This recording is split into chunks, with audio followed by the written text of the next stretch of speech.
ওম শান্তি।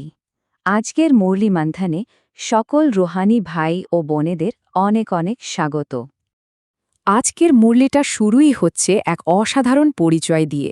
বাবা আমাদের বলছেন আমরা হলাম ঈশ্বরীয় স্যালভেশন আর্মি, মানে এক মুক্তি সেনাদল। একবার ভাবুন তো, এই কথাটা শোনার সাথে সাথেই কেমন যেন ভেতরে একটা আলাদা শক্তি আর গভীর দায়িত্ববোধ জেগে ওঠে, তাই না? কিন্তু এই ঈশ্বরীয় সেনা, এই কথাটা আসলে কি বোঝায়? দেখুন, সেনা শব্দটা শুনলেই আমাদের মনে প্রথমে অস্ত্র আর যুদ্ধের ছবি ভেসে ওঠে। কিন্তু বাবা এখানে সম্পূর্ণ ভিন্ন এক আধ্যাত্মিক সেনার কথা বলছেন। দেখুন, একটা জাগতিক সেনার রণক্ষেত্র হলো দেশের ভৌগোলিক সীমানা, তাই না? আর আমাদের রণক্ষেত্র হলো প্রত্যেকটা মানুষের মন আর বুদ্ধি। তাদের হাতে থাকে সব ভৌতিক অস্ত্রশস্ত্র।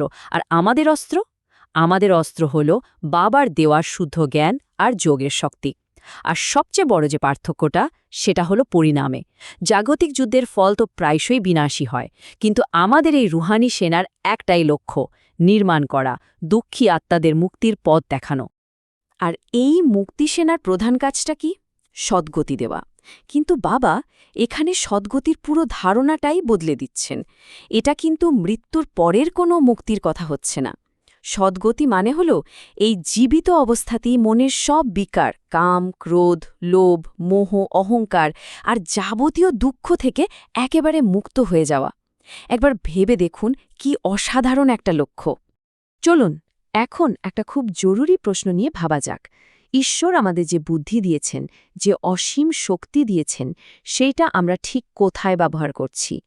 আজকের মুরলিতে বাবা আমাদের এই ব্যাপারে খুব গভীরভাবে চিন্তা করতে বলছেন।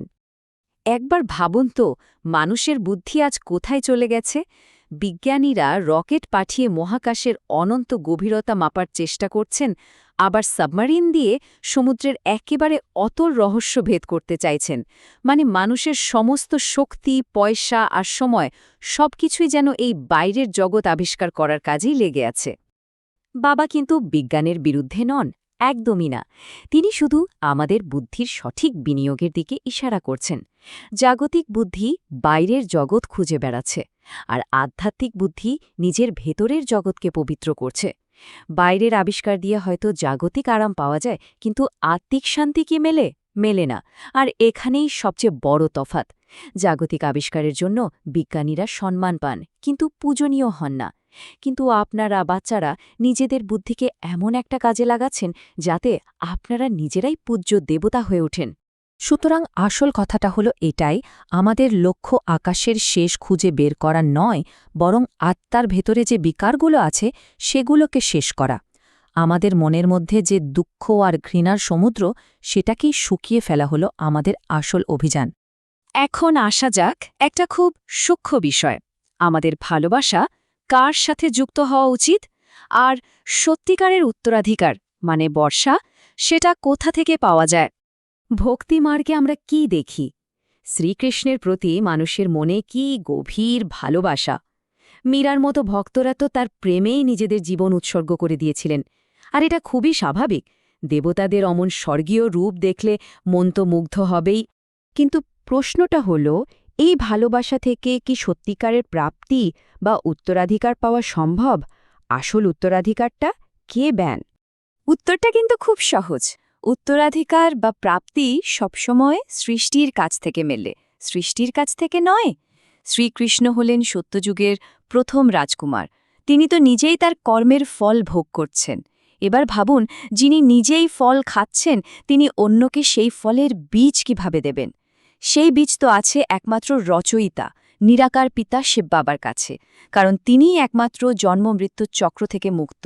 তাই মুক্তি আর জীবন মুক্তির আসল উত্তরাধিকার একমাত্র তিনিই দিতে পারেন। এমনকি শ্রীকৃষ্ণকেও তো সেই পথটা পাওয়ার জন্য এই সঙ্গম যুগেই বাবার কাছ থেকে জ্ঞান নিতে হয়েছিল। বেশ, কিন্তু এই গভীর জ্ঞানকে আমরা আমাদের প্রতিদিনের জীবনে কাজে লাগাবো কি করে? সংসারে থেকেও কি আধ্যাত্মিক সেবা বা রুহানি খেদমত করা সম্ভব? বাবা কিন্তু কখনও পরিবার ছাড়তে বলেন না। রুহানি খেদমাত মানে কর্ম ত্যাগ করা নয়, বরং কর্মের পেছনের চেতনাকে বদলে ফেলা। প্রথমত, প্রত্যেকটা কাজ করার সময় নিজেকে আত্মা মনে করে বাবাকে স্মরণ করা। দ্বিতীয়ত, পরিবারের সদস্যদের জাগতিক সম্পর্কের চোখে না দেখে তাদেরও আত্মা হিসাবে দেখা।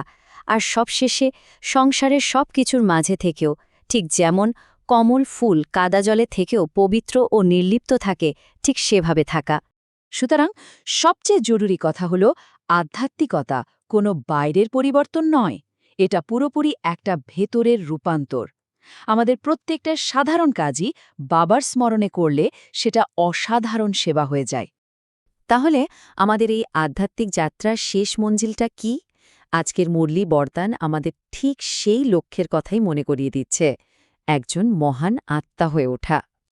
দেখুন, মহান শব্দটা শুনলে আমাদের চোখে সাধারণত কোনো বড় নেতা, কোনো ধনী ব্যক্তি বা খুব বিখ্যাত মানুষের ছবি ভেসে ওঠে। কিন্তু বাবা মহত্বের এক সম্পূর্ণ অন্য সংজ্ঞা দিয়েছেন। বাবার বরদান হল নিজের শ্রেষ্ঠ ব্যবহারের দ্বারা সকল আত্মাকে সুখ প্রদানকারী মহান আত্মা হও। মানে শিব বাবার চোখে মহত্ব কোনো পদ বা ক্ষমতা নয়, এটা হলো আমাদের চরিত্র আর কর্মের গুণ। এর অর্থটা কিন্তু খুব গভীর। একজন মহান আত্মা শুধু অন্যকে সুখ দেন তাই নয়, তিনি কারোর থেকে দুঃখ গ্রহণও করেন না। ভাবুন তো, যদি কেউ আমাদের সাথে খারাপ ব্যবহার করে, আমরা তার সেই নেতিবাচকতাকে নিজের ভেতরে নেব না, বরং তার জন্য করুণার ভাবনা রাখব, যে বেচারা কোনো বিকারের বশবর্তী হয়ে হয়তো এমন করছে। যখন আমাদের অন্তর থেকে শুধু শুভ কামনাই বেরোবে, তখনই আমরা সত্যিকারের মহান আত্মা হয়ে উঠব। আর আজকের স্লোগানটা তো আমাদের জন্য একটা আয়নার মতো। আমরা কি কর্ম করার আগে চিন্তা করি, নাকি কর্ম করার পরে অনুতাপ করি? কারণ কিছু করে ফেলার পরের চিন্তা তো অনুতাপেরই আরেকটা রূপ, যা আত্মার শক্তিকে শেষ করে দেয়। একজন মহান আত্মা কিন্তু সবসময় কর্মের আগে চিন্তা করে। ওম শান্তি।